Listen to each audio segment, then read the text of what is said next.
Bonjour à tous, bienvenue sur la matinale de France Business TV. Nous sommes le lundi 7 décembre, il est 10 heures. Bienvenue sur notre télé qui traite de l'actualité économique, sociale et numérique et de toutes les belles initiatives en France.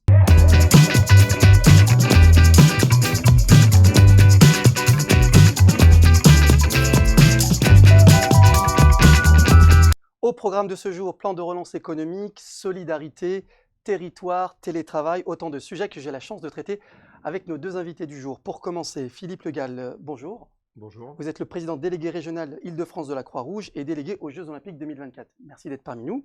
Et Jean-Christophe Fromentin, bonjour. Bonjour. Vous êtes le maire de Neuilly-sur-Seine et le vice-président de Paris-Ouest La Défense. Bonjour, merci d'être parmi nous. Pour commencer, en cette fin d'année, nous sommes toujours en période de crise Covid et bien évidemment, une attention particulière est faite sur la gestion de la crise. Alors, nous sommes ici pour en parler. Philippe, justement, la Croix-Rouge, comment vous gérez la crise et comment vos actions se matérialisent par rapport à cette situation, j'allais dire, assez exceptionnelle? Elle se gère depuis le printemps, hein, bien sûr, première vague, sur différents aspects. En fait, on est à la fois sur l'aspect secours, prompt secours, en fait, pour assister à la fois les hôpitaux, les urgences, les personnels soignants, mais également assurer les transports sur la première phase de Covid, en fait, tous les transports Covid qu'il a fallu faire d'hôpitaux à hôpitaux, enfin les transferts, en fait, de personnes. Donc là aussi, on a énormément de moyens qui ont été mobilisés. Et puis sur la phase, très vite, la Croix-Rouge française a mis en place l'opération Croix-Rouge chez vous, en fait, hein, un numéro dédié aux personnes qui étaient confinées à leur domicile, pour s'assurer en fait que cette population maintenue à domicile, en fait, en quelque sorte, pour sa protection, puisse malgré tout rester autonome dans la vie, pouvoir avoir de quoi manger, de quoi se soigner. Donc on avait un numéro d'appel qui permettait aux gens d'appeler chez nous, de se signaler, et ensuite on envoyait des équipes sur l'ensemble des territoires de la France, Chez les gens, chez les gens, pour directement. faire des courses à leur place, leur porter les courses, aller chercher leurs médicaments dans les pharmacies. Dans les EHPAD également? Et bien évidemment, on était aussi en renfort de nos EHPAD, les nôtres, Croix-Rouge et les autres, hein, D'accord. puisque on n'avait pas, donc l'ensemble des dispositifs qui reçoivent des personnes âgées, et en même temps améliorer au fur et à mesure que la règle évoluait, en fait, hein, puisque c'est toute la problématique de ces dispositifs, c'est qu'ils évoluent régulièrement en fonction de la virulence, en fait, de ce virus. Et donc on accompagnait ces personnes qui voulaient revenir voir leurs proches dans les EHPAD. Parce que là aussi, il est important de permettre de le faire de manière sécurisée, en respectant les règles sanitaires prescrites, pardon. Mais là aussi, on était avec des bénévoles et des salariés qui accompagnaient, en fait, ces moments difficiles, en fait, où on peut pas voir facilement ses proches, ses parents, les personnes qu'on a l'habitude de côtoyer régulièrement, en fait, dans ces établissements. Et c'est important pour les malades comme pour les aidants, en fait, enfin, comme les Pour ceux familles. qui se sentent utiles. Jean-Christophe Fromentin, je sais que vous avez aussi une antenne Croix-Rouge. Comment vous, justement, Mmh. ces questions de solidarité se matérialisent dans votre territoire? Les événements et la crise, de ce point de vue-là, a eu des belles «conséquences» entre guillemets, dans la mesure où tous les acteurs se sont mobilisés, des acteurs bénévoles qu'on a vus arriver dans nos mairies pour se mettre au service des uns et des autres, des réseaux structurés comme la Croix-Rouge, qu'on a pu aussi engager dans notamment des visites de personnes seules ou des courses pour ceux qui ne pouvaient plus sortir, et puis nos élus, et puis d'autres structures associatives. Donc une crise comme celle qu'on vit, elle vient réassurer en fin de compte tous ces réseaux qui travaillent côte à côte et dont on ne voit pas les synergies en temps normal, mais on voit bien que voilà, quand un événement nous dépasse un peu, quand un événement appelle un peu le sens civique et le sens de la solidarité des uns et des autres, bah, cette mobilisation, elle se coalise, elle se forme et elle est formidablement efficace. Donc moi j'ai pu m'appuyer effectivement sur les équipes de la Croix-Rouge de Neuilly avec beaucoup de plaisir, même si j'étais pas inquiet sur leur potentiel de mobilisation, puisque ce sont des équipes qu'on voit jalonner les événements municipaux régulièrement. Oui. Alors, on est là face à une belle institution aussi, la Croix-Rouge. C'est vrai que vous n'avez pas l'habitude, hein, c'est la première fois que dans l'histoire que ça arrive. On est confronté à une crise assez exceptionnelle. D'habitude, quelles sont les actions de solidarité de la Croix-Rouge dans une période, j'allais dire, à peu près normale? Bah, dans les périodes normales, en fait, on est malgré tout au contact de la population, et particulièrement de la population qui souffre plus que les autres, hein, aussi bien dans le domaine sanitaire que dans le domaine social, hein. Et on accompagne en fait l'ensemble des activités. On accompagne les personnes en situation de handicap, on accompagne la petite enfance, on accompagne les personnes, enfin les enfants. Là, on est dans la protection de l'enfance avec les mineurs non accompagnés. On est dans la grande exclusion avec tous les dispositifs d'exclusion qui existent. Et on est dans tous les registres de ces dispositifs présents. Et Dieu sait qu'en Ile-de-France, Les besoins sont les importants. besoins sont importants Ouais. et notre présence y est également. On est donc auprès des personnes âgées, on est auprès des personnes malades, tout simplement, avec nos 2 hôpitaux, entre autres, et sur l'Île-de-France. On est pour la partie bénévole sur l'urgence, le secourisme, la formation au grand public, enfin tous les secteurs que l'on connaît, que l'on a l'habitude de voir en fait, les équipes sur le terrain, on les voit régulièrement. On est aussi en action sociale avec les distributions alimentaires, les distributions vêtements, permettre à ceux qui ont le moins de facilité à s'habiller ou être obligés de faire des choix, parce que c'est ça en fait, hein, leur problématique, c'est de faire des choix entre s'habiller et manger. Donc comment nous on arrive auprès des étudiants qui trop souvent, à mon sens en tout cas, sont également victimes de choix à faire entre je vais m'habiller ou je vais manger, parce que bah, il faut assurer les petits jobs, et on en parle en ce moment pendant la crise. Les étudiants, c'est une cible, alors il n'y a pas que bien évidemment, Ils mais sont en difficulté. c'est une cible en difficulté aujourd'hui, puisqu'ils n'ont plus de petits jobs, ils n'ont plus de petites ressources. Donc on est, voilà, on est auprès de tous ces publics. On a aussi un institut de formation sanitaire et sociale qui forme les futurs aides-soignants, les futurs infirmiers, les futurs cadres de santé et autres. Et donc, là aussi, c'est des dispositifs que la Croix-Rouge, sur lesquels la Croix-Rouge et la population francilienne peut compter, qui sont tous les jours, entre guillemets, sur le pied Sur de le guerre. terrain. Alors, 2 petites questions complémentaires, Philippe Le Gall. Est-ce que vous sentez que les besoins sont plus importants que d'habitude, notamment sur ces questions de nourriture, de solidarité? Et la deuxième question, dans une période normale, on est quand même sur une période festive. Alors aujourd'hui, on parle du Black Friday, le week-end un peu où les gens vont faire les courses pour acheter des cadeaux. Qu'est-ce qui se passe dans une période normale de fête de fin d'année pour la Croix-Rouge, dans ces actions de solidarité? Alors, je vais commencer par la deuxième. En temps normal, effectivement, sur les périodes de fin d'année, on accompagne tous nos publics, toutes les personnes avec qui on a l'habitude d'être au quotidien, pour leur faire passer les fêtes de fin d'année de la manière la plus, la plus Normal. sympathique et Ouais. normale possible. C'est important, on parlait des enfants tout à l'heure, on est sur des phénomènes très discriminants en fait, de comment je passe les fêtes de fin d'année. J'ai des cadeaux, j'ai beaucoup de cadeaux, ou j'ai des cadeaux, j'ai pas beaucoup de cadeaux. J'ai vu le dernier Disney ou je l'ai pas vu. Enfin, vous voyez, et tout ça, ça se règle après dans les cours d'école, à la rentrée. Et là aussi, on a un rôle important, nous, en tant que Croix-Rouge, c'est de pouvoir accompagner ceux qui ont le moins de moyens à aller accéder aux mêmes choses que les autres. Donc, typiquement, on a des partenariats en Ile-de-France qui sont très importants, parce que, j'insiste là-dessus, les collectivités et les entreprises sont nos principaux alliés, en fait, dans notre combat de tous les jours pour apaiser les souffrances. C'est-à-dire que sans eux, sans leur mobilisation à côté de nous, financière et organisationnelle, matériels, ouais. en moyens techniques, Mm. sans ces aides régulières de ces partenaires, on ne ferait pas tout ce qu'on réalise auprès des Franciliens. Parce que la bonne volonté ne suffit pas, et même si elle est organisée, elle a besoin de moyens pour avancer, pour avoir des résultats et faire de la vraie solidarité. Et typiquement, sur les fêtes de fin d'année, en Ile-de-France, on a un partenariat avec le Grand Rex, qu'on renouvelle chaque année depuis plus de 10 ans. Et là, l'objectif, c'est de pouvoir faire bénéficier à tous ceux qui n'ont pas les moyens d'y aller, de bénéficier de la féerie des eaux, comme tout le monde. Ils ont vu la féerie des eaux dans le Grand Rex, ils ont vu le Disney de l'année, ils auront les mêmes sujets de conversation dans les cours d'école que leurs petits copains qui ont été emmenés là-bas par leurs parents. Et donc là, dans ce cas, on bénéficie, enfin, on est présent sur cette espèce d'équilibre en fait des individus dans le domaine de l'école. Et on sait que c'est agressif en fait, hein. Les cours d'école, ils se font pas de cadeaux, hein, entre eux, hein. Donc tout ce qui peut être discriminant est une forme de souffrance quelque part.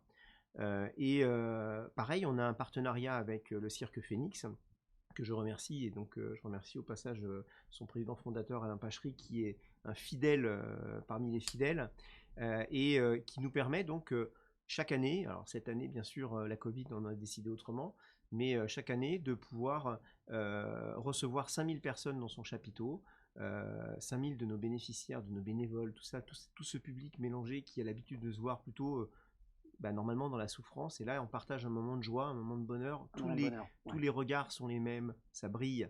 Tout le monde participe au même plaisir. Et ça, c'est offert par Phoenix. Et ça, je pense que c'est remarquable. Et on peut en avoir plein d'autres, des initiatives comme ça. On peut en effet les saluer. Alors, qui dit solidarité dit relance économique. Alors, Jean-Christophe, vous avez initié en juillet 2020 un collectif qui s'intitule Ville Moyenne, qui regroupe, je crois, 175 élus, experts, entrepreneurs, parlementaires, justement pour participer à ce plan de relance.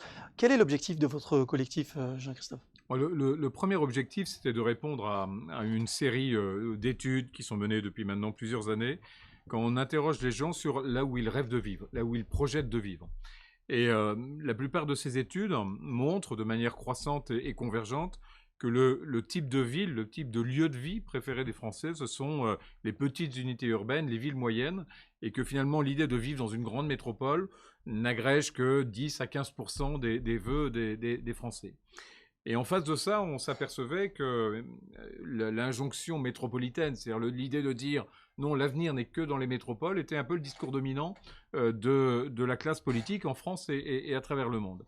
Et donc, on a voulu à quelques-uns, donc à la fois de droite, de gauche, parlementaires, élus, présidents de région, etc., et puis universitaires, montrer qu'en fin de compte, le sens de la politique, c'est d'aller vers la satisfaction du projet de vie des uns et des autres. Donc quand les Français disent très majoritairement à 85% on aimerait vivre dans une ville moyenne ou dans une zone rurale, il ne faut pas leur dire non, désolé, le modèle il n'est pas comme ça, vous vivrez dans des grandes villes comme tout le monde. Il faut pouvoir accéder à cette liberté. Et on voyait et on a vu que, en fin de compte, cette appétence aux petites unités urbaines, aux zones rurales, aux villes moyennes, était beaucoup l'apanage des nouvelles générations qui veulent finalement un projet de vie où le bien-être vient dans un compromis plus équilibré avec la réussite. Et donc, on a lancé ce collectif pour dire attention à l'État, ne rentre pas dans un système où il n'y en a que pour les métropoles et rééquilibre l'aménagement du territoire vers les villes moyennes. Plus d'égalité. Et au-delà de ça, de dire attention, si tu ne sanctuarises pas une armature de villes moyennes, comme il y a une armature de métropole, à ce moment, les villes moyennes, les maires, ceux qui y vivent, sont dans l'incertitude de l'avenir de là où ils vivent. J'avais été marqué au moment de la crise des Gilets jaunes, j'avais été sur un rond-point dans une petite ville de France, et il y a quelqu'un qui me dit à la fin, il me dit, vous voyez, monsieur le maire, moi j'ai de quoi acheter la maison dans laquelle je rêve d'habiter, j'ai les moyens de le faire, j'aurai l'emprunt dans la banque qu'il faut, mais je préfère acheter une chambre de bonne à Paris que la maison dans laquelle je rêve d'habiter, là où je travaille, dans cette ville. Et je lui dis, mais pourquoi? Il me dit, parce que je ne suis pas certain que la gare va rester, je ne suis pas certain que l'hôpital va rester, je ne suis pas certain que le lycée va rester, et le silence de l'État sur l'aménagement du territoire fait que je dois sanctuariser mon épargne, et je préfère investir à un endroit où ça montera qu'à un endroit où ça baissera. Et je suis revenu en me disant, le silence de l'État sur l'aménagement du territoire, là où les gens veulent vivre, est un problème, est une faute politique. C'est la raison pour laquelle j'ai lancé cette mobilisation qui marche très bien pour rappeler que l'armature des villes moyennes était vraiment une priorité dans l'aménagement du territoire. Alors justement, vous êtes aussi favorable à travailler là où nous souhaitons. Oui, vous avez d'ailleurs publié un ouvrage dans ce sens. Pour vous, le télétravail est une forme de réponse par rapport à justement ces enjeux d'égalité entre les territoires? Alors, il y a effectivement 2 ans, j'ai fait un livre en disant qu'on allait vivre un changement assez puissant d'un monde où on a été vivre là où il y avait du travail à un monde où on va travailler là où on veut vivre. Et donc, qu'il y aura une inversion. Et donc, les choix des gens iront plutôt là où ils veulent vivre et le travail viendra à eux et non pas l'inverse. Et que ça, c'était vraiment une révolution rendue possible par les technologies. C'est-à-dire que les technologies, petit à petit, elles viennent finalement auprès de nous pour nous remettre au centre, quel que soit l'endroit où on est. Pourquoi les jeunes ont plus cette mobilité? C'est que finalement, le portable qu'ils ont dans leur poche les met au centre du monde. Moi en tout cas, je suis d'une génération où la grande ville était le centre du monde. Les nouvelles générations s'affranchissent de cette concentration urbaine. Et ce qui est le centre du monde, les fonctionnalités du centre du monde, c'est le portable qui leur permet d'accéder à leurs amis, à des documents, à de la connaissance, à du cinéma, etc. Et donc, à partir de là, ils construisent un meilleur compromis. Et donc, le télétravail n'est pas forcément la solution. Mais je pense que ce qu'on appelle les tiers-lieux, les lieux de coworking, que beaucoup d'entreprises commencent maintenant à développer partout en France, sont probablement plus la solution. Vous voulez vivre au fin fond de la Creuse parce que vous voulez retaper une vieille ferme, ben vous irez travailler à Guéret, à 7 km, dans un coworking, demain, connecté avec la 5G, la fibre optique, et vous irez 2 jours par semaine, peut-être, dans le siège de votre entreprise, à Paris, à Lyon ou à Bordeaux, où là, vous pourrez dédier 2 jours à un travail d'équipe, à un travail de groupe, sans pour autant que les 2 jours passés en coworking près de chez vous ne soient un travail isolé. Et je pense que voilà, la technologie, elle va permettre justement d'accéder à cette nouvelle liberté, qu'on va passer en gros d'un monde concentré à un monde mieux distribué, le fameux monde en réseau qui est d'une des promesses de la technologie. Et dont vous parlez. Est-ce que, Philippe Le Gall, vous partagez cette analyse sur l'égalité des territoires, sur le fait de pouvoir travailler où l'on souhaite, ce vœu de liberté aussi, d'égalité que la Croix-Rouge porte en elle? Est-ce que justement vous partagez cette analyse? Je pense qu'il est important, quels que soient les dispositifs que l'on crée, que l'on invente, puisque en fait c'est ça, on invente des nouveaux dispositifs, que l'on n'oublie pas, que l'on n'oublie personne sur le bord de la route en fait. Il faut, voilà, on parle d'exclusion, on parle d'isolement, et je disais avec monsieur le maire avant l'émission, l'isolement en fait, l'isolement c'est pas que l'isolement rural, l'isolement c'est aussi l'isolement urbain. C'est aussi ce qu'on est capable de créer en fait dans cette même population.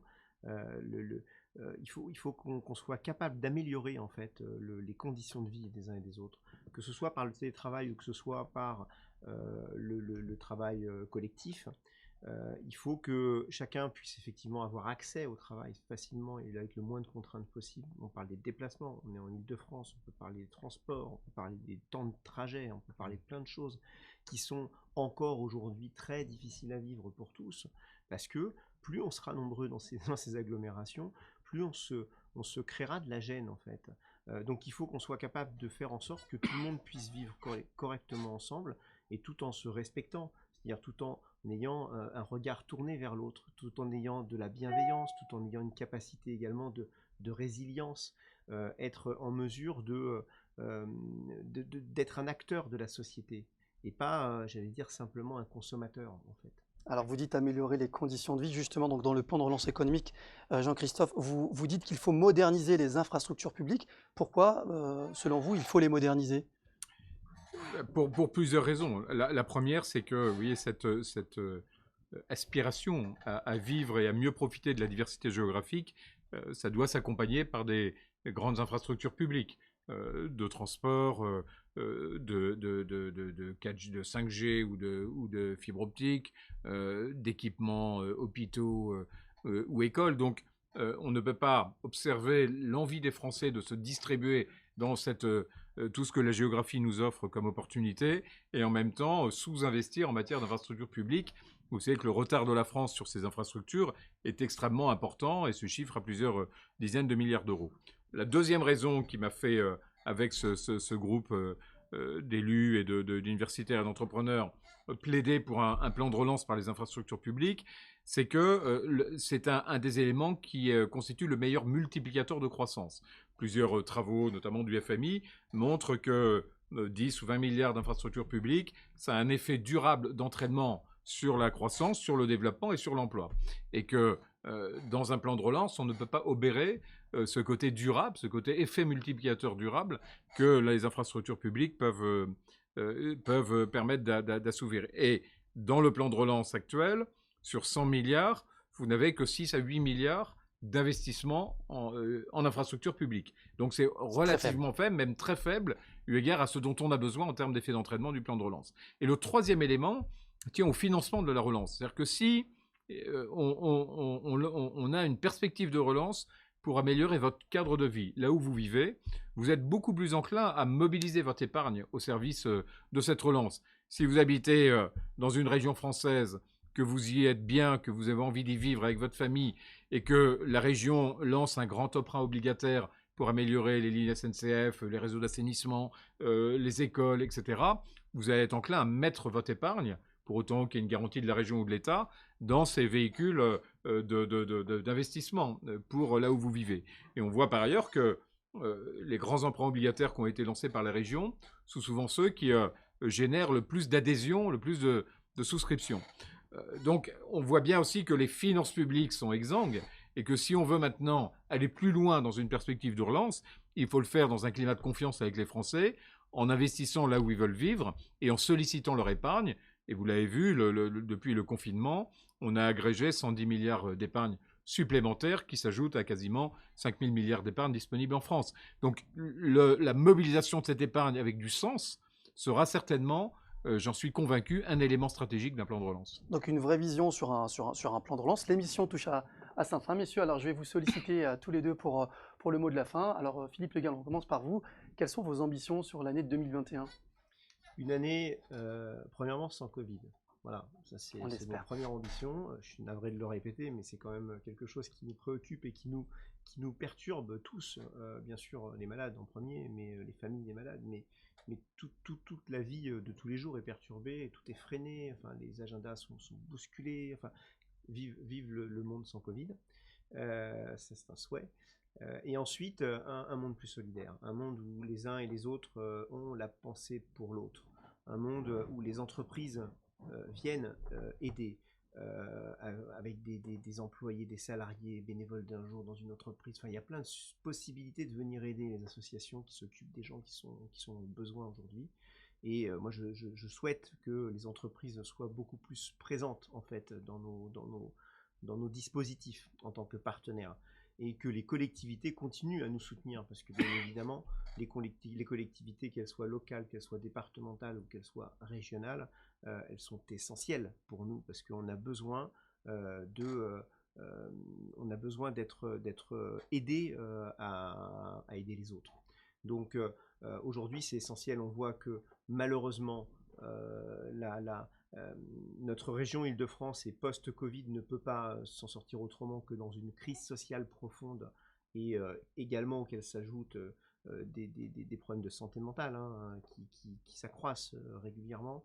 Donc on va vivre des heures difficiles et des jours difficiles et il faut que l'unité au sens large de la population et des collectivités qui les administrent soit pour moi en tout cas le phénomène moteur. On va vers les JO et je pense qu'il nous reste plus beaucoup d'années pour y aller, alors allons-y bien, allons-y ensemble. Plus que 3 ans, donc une année plus solidaire, sans Covid, plus juste. Jean-Christophe Fromentin, mes questions, vos ambitions pour cette nouvelle année? Bien entendu, je crois que le sans Covid, on y aspire tous et on a envie que, vous le disiez, l'osmose de solidarité qui s'est créée pendant cette crise, malgré tout, reste et qu'elle soit du coup un palier dans ces réseaux de solidarité qui se sont formés. Moi j'espère, vous voyez, que le climat de confiance va revenir. Je trouve qu'on est dans un climat de tension, de défiance, de méfiance, à la fois à l'intérieur de notre pays, souvent à l'intérieur de nos villes, dans le monde également. Chacun campe sur ses positions et on ne peut pas s'en sortir comme ça. C'est-à-dire que la solidarité à laquelle on aspire, le développement auquel on aspire, la croissance économique dont on aura besoin pour régénérer de l'emploi, elle passe par la confiance. Et la confiance, elle génère de l'investissement, elle génère de la consommation, elle génère des dons, elle génère de l'engagement personnel, elle génère des entrepreneurs qui entreprendront d'autant mieux qu'ils sont en confiance. Donc, on a besoin de retrouver une société de confiance. C'est Alain Peyrefitte qu'on avait fait le titre d'un livre il y a quelques années qui avait démontré combien finalement l'économie, la qualité des relations sociales était liée à la confiance. Et il est temps de retrouver confiance. On aura des échéances politiques en 2021-2022, des élections départementales, élections de proximité, régionales, un échelon aussi extrêmement important, national, présidentiel en 2022. Il faut absolument que, quel que soit le bord dans lequel on se trouve, qu'on aborde ces échéances dans un esprit de confiance, chacun avec ses projets, chacun avec ses convictions, mais au moins dans ce climat renouvelé de confiance et de respect envers les uns et les autres. Merci à vous, Jean-Christophe Romantin. C'est le mot de la fin. Restaurer un esprit de confiance, un esprit de solidarité. Merci à vous, Philippe Le Gall. Et je vous dis à la semaine prochaine pour une nouvelle émission autour des 3 thématiques, l'actualité sociale, économique et numérique, et de toutes les belles initiatives en France qui ont été aujourd'hui bien portées par nos invités. Merci à vous.